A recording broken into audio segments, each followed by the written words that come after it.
ശരി നന്ദഗോപൻ, പാകിസ്ഥാൻ നടത്തുന്ന മര്യാദഘട്ട പ്രകോപനവും ഭാരതത്തിന്റെ സൈനിക നീക്കങ്ങളും സംബന്ധിച്ച വിശദാംശങ്ങളാണ് നന്ദഗോപൻ നൽകിയിട്ടുള്ളത്. ഒപ്പം ഓപ്പറേഷൻ സിന്ദൂരിൽ കൊലപ്പെടുത്തിയിട്ടുള്ള ഭീകരവാദികളുടെ വിശദാംശങ്ങൾ കൂടി ഇത് ഭാരതം പുറത്തുവിട്ടിട്ടുണ്ട്. ഔദ്യോഗികമായി ആദ്യമായി പറയുകയാണ്, നമ്മുടെ സാമൂഹ്യ മാധ്യമങ്ങളിൽ പലതും വന്നിരുന്നു.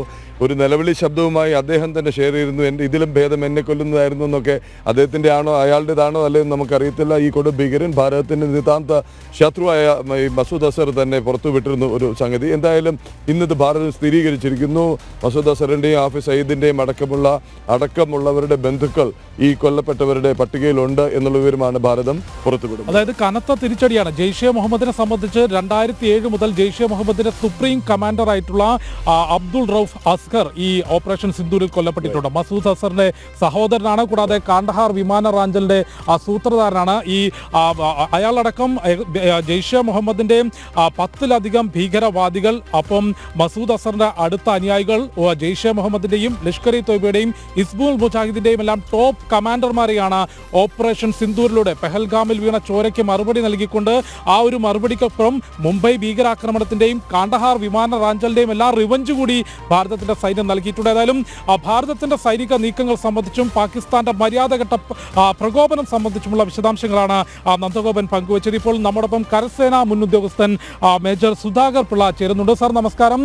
എങ്ങനെ നോക്കിക്കാണാം നിലവിൽ ഭാരതത്തിന്റെ സൈനിക നടപടികളെ? കാരണം കര മേഖലയിൽ അതിശക്തമായിട്ടുള്ള പ്രകോപനം, ഷെല്ലാക്രമണവും ആർട്ടിലറി അറ്റാക്കും പാകിസ്ഥാന്റെ ഭാഗത്തുനിന്ന് നടത്തുമ്പോൾ അതിനെ കൃത്യമായി പ്രതിരോധിച്ചുകൊണ്ട് ഭാരതം നടത്തുന്നത് മിസൈൽ അറ്റാക്കുകളാണ്. പാകിസ്ഥാന്റെ നഗരങ്ങളിൽ, അത് ഇസ്ലാമാബാദിലും റാവൽപിണ്ടിയിലും ഉൾപ്പെടെ അതിശക്തമായ മിസൈൽ ആക്രമണം നടത്തുന്നു. കരമേഖലയിൽ പാകിസ്ഥാനെ അതിശക്തമായി പ്രതിരോധിച്ചു നിർത്തുന്നു. എങ്ങനെ നോക്കിക്കാണാം സാർ? ആദ്യം പറഞ്ഞതുപോലെ തന്നെ ഈ ഇന്നത്തെ യുദ്ധ സാഹചര്യങ്ങൾ വളരെ മാറ്റങ്ങൾ ഉണ്ടായിട്ടുള്ളതാണ്. ഇപ്പം പഹൽഗാമിൽ സംഭവിച്ചത് അവരുടെ അൺആംഡ് ആയിട്ടുള്ള നമ്മുടെ ആളുകളെയാണ് അവരെ ബലിയാടാക്കിയത്. അപ്പം തുടക്കം ഒരു സിവിലിയൻസ്, അതായത് സോൾജേഴ്സിനെ ഉൾപ്പെടുത്താത്ത രീതിയിലാണ് പാകിസ്ഥാൻ തുടങ്ങി വെച്ചത്.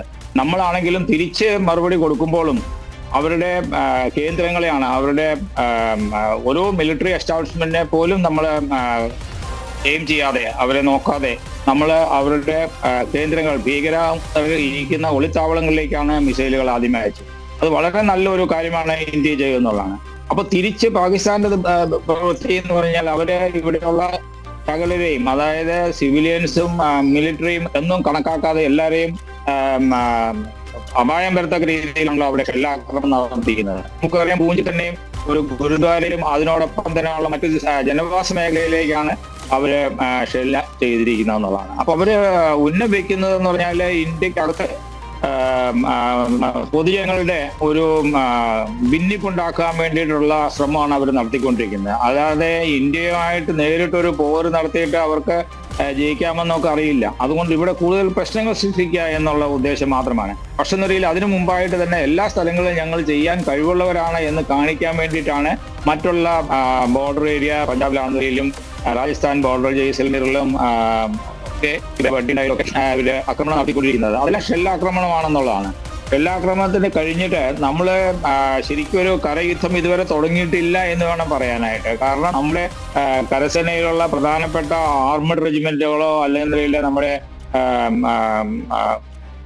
ഇൻഫൻട്രി പോലുള്ള കാര്യങ്ങളൊന്നും മുന്നോട്ട് ഇതുവരെ വരേണ്ട സമയമായിട്ടില്ല. അവരൊക്കെ മുന്നോട്ട് എത്തുന്നത് ഈ പറയുന്ന മിസൈലുകളെയും അല്ലെങ്കിൽ വിമാനങ്ങളുടെയും ഒക്കെ തുടക്കത്തിലുള്ള ഈ ഓരോ ടാർഗറ്റിനെയും നമ്മൾ എത്രത്തോളം നിർവീര്യമാക്കാമോ അത് നിർവീര്യമാക്കിയതിനു ശേഷം മാത്രമേ മുന്നോട്ട് അവർക്ക് പോകാനായിട്ട് സാധിക്കുള്ളൂ. അത് തന്നെയല്ല, പാകിസ്ഥാൻ ഇപ്പം ലക്ഷ്യം വെക്കുന്നത് ഈ ജമ്മുവിന്റെ നോർത്ത് വെസ്റ്റേൺ ആയിട്ടുള്ള ആ ഒരു ഭാഗം മാത്രമാണ്. അതാണ് ഈ രജോരി, പുഞ്ച്, അഖ്നൂർ, ജമ്മുവിലുള്ള സാംബ, പഠാൻകോട്ട്, ഈ ഒരു മേഖലയിലേക്കാണ് അവർ കൂടുതലായിട്ട് ജനവാസമുള്ള മേഖലയാണ്. ആ മേഖലയിൽ കൂടുതൽ ഹിന്ദുക്കളാണുള്ളത്.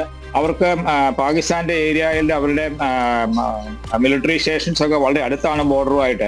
അപ്പൊ അതിനെ മാത്രമാണ് അവരിപ്പോൾ തൽക്കാലം ലക്ഷ്യം വെക്കുന്നത്. അതിൽ നിന്ന് നമുക്ക് മനസ്സിലാക്കാം, അവർ കാശ്മീരിനെ ഉറി സെക്ടർ ഒഴികെ വേറൊരു സ്ഥലത്തും ഇതുവരെ ഒരു ആക്രമണം നടത്തിയതായിട്ട് കണ്ടില്ല എന്നുള്ളതാണ്. അപ്പോൾ അവരുടെ സ്ട്രാറ്റജി എന്ന് പറഞ്ഞാൽ, അല്ലെ അവരെന്താണ് ഉദ്ദേശിക്കുന്നത് ചോദിച്ചാൽ, അന്താരാഷ്ട്ര തലത്തില് പാകിസ്ഥാന് അനുഭവമായിട്ട് എന്തെങ്കിലും കിട്ടുമോ എന്നാണ് നോക്കുന്നത്. പക്ഷേ അന്താരാഷ്ട്ര തലത്തിൽ അവർക്കൊന്നും കിട്ടാൻ പോകാത്തത് കൊണ്ടാണ് അവരുടെ, അതായത് പാകിസ്ഥാനുള്ളിലുള്ള ആന്തരിക പ്രശ്നങ്ങൾക്കും കൂടെ ഒരു അറുതി എന്ന രീതിയിൽ താൽക്കാലികമായിട്ടുള്ള ഒരു അറുതി എന്ന് പറഞ്ഞാൽ ഓക്കെ, ഒരു വേറൊരു ശത്രു വന്നിട്ടുണ്ട്, നമ്മൾ ആ ശത്രുക്കളായിട്ട് നീക്കിയെടുത്തിരിക്കുകയാണ് എന്നുള്ള ഒരു ടാക്ടിക്സ് ആണ് അവരിപ്പം ഫോളോ ചെയ്യുന്നതെന്നാണ്.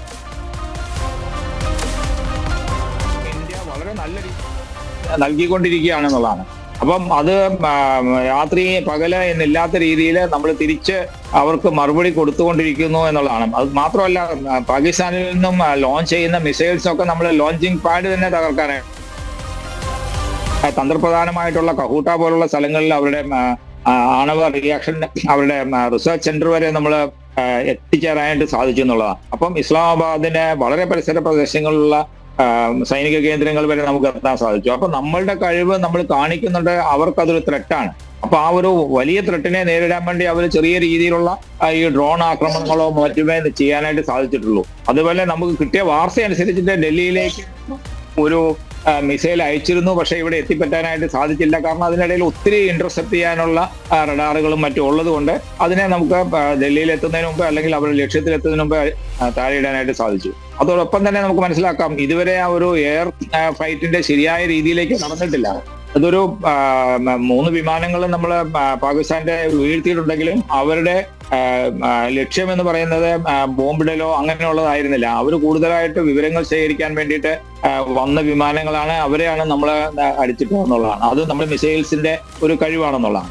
അപ്പോൾ അങ്ങനെ നോക്കുമ്പോൾ ഇപ്പോൾ നടന്നുകൊണ്ടിരിക്കുന്നത് വളരെ ശക്തമായ ഒരു മറുപടിയാണ് നമ്മുടെ രാജ്യം പാകിസ്ഥാന് കൊടുത്തുകൊണ്ടിരിക്കുന്നത്.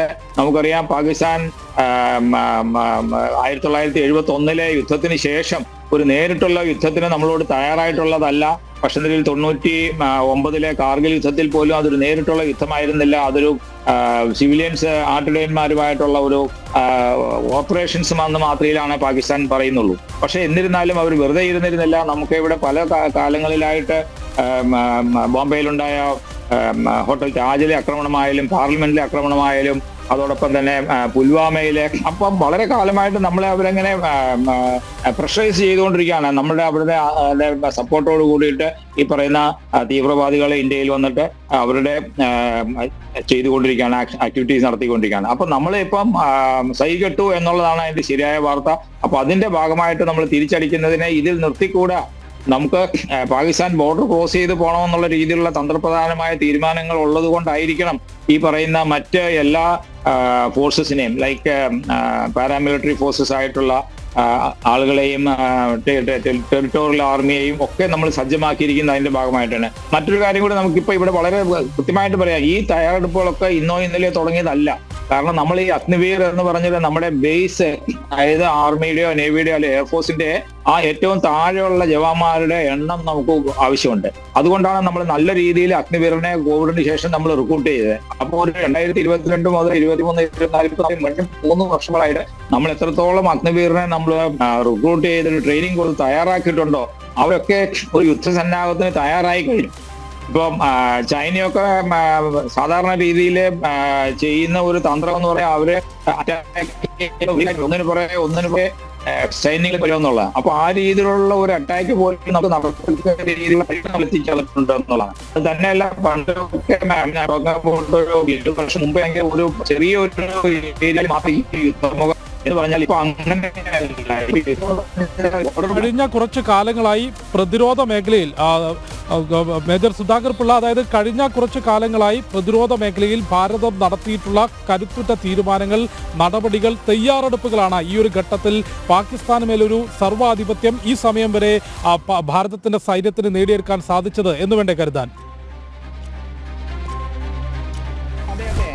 അത് മാത്രമല്ല, നേടിയെടുത്തത് മാത്രമല്ല, ഇനി നേടാൻ ഇരിക്കുന്നുണ്ട്. അതാണ് അതെന്റെ അടുത്ത ഘട്ടം എന്നുള്ളതാണ്. കാരണം നമ്മളുടെ കഴിവുകളെ നമ്മൾ ഒന്നൊന്നായിട്ടാണ് പുറത്തെടുക്കുന്നുള്ളൂ. ഈ ആയുധങ്ങളാണെങ്കിലും നമ്മളെല്ലാം ഉടനെയല്ല ചെയ്യുന്നത്. നമ്മൾ അതാത് ഘട്ടങ്ങളിൽ ഏതാണോ ഉചിതമായിട്ടുള്ളത്, നമുക്ക് അറിയാമല്ലോ, നേവി ഇതുവരെ നമ്മൾ ഉപയോഗപ്പെടുത്തിയിട്ടില്ല. ഓക്കെ, അതിന്റെ ആവശ്യം വരുമ്പോഴാണ് നമ്മൾ അടുത്ത ഘട്ടത്തിലേക്ക് പോകുക എന്നുള്ളതാണ്. അപ്പം എയർഫോഴ്സ് ആണെങ്കിൽ പോലും നമ്മൾ ഉപയോഗപ്പെടുത്തിയിട്ട് വളരെ ലിമിറ്റഡ് ആയിട്ട് മാത്രമേ നമ്മൾ ഉപയോഗപ്പെടുത്തിയിട്ടുള്ളൂ ഇതുവരെ. അപ്പൊ ഇതിനെ ഒരു ലോക്കലായിട്ടുള്ള ഒരു ഓപ്പറേഷനായിട്ട് നിർത്തണമെന്നുള്ള ആഗ്രഹത്തിലാണ് ഇരിക്കുന്നത്. പക്ഷെ പാകിസ്ഥാൻ അതിനോട് അനുകൂലിക്കുന്നില്ല, അല്ലെ അതിനോട് അവരെ പ്രതികരിക്കുന്നില്ല എന്നവരിൽ നമുക്ക് പ്രതിരോധിക്കാനേ പറ്റുള്ളൂ. അപ്പൊ നമ്മൾ പ്രതിരോധം വരുമ്പോൾ ഞാൻ പിന്നെ അവർക്ക് പിടിച്ചു നിൽക്കാനായിട്ട് ഒന്നും ഉണ്ടാവില്ലാത്ത ഒരവസ്ഥയിലേക്ക് എത്തിക്കാൻ നമുക്ക് നല്ല കഴിവുണ്ട്.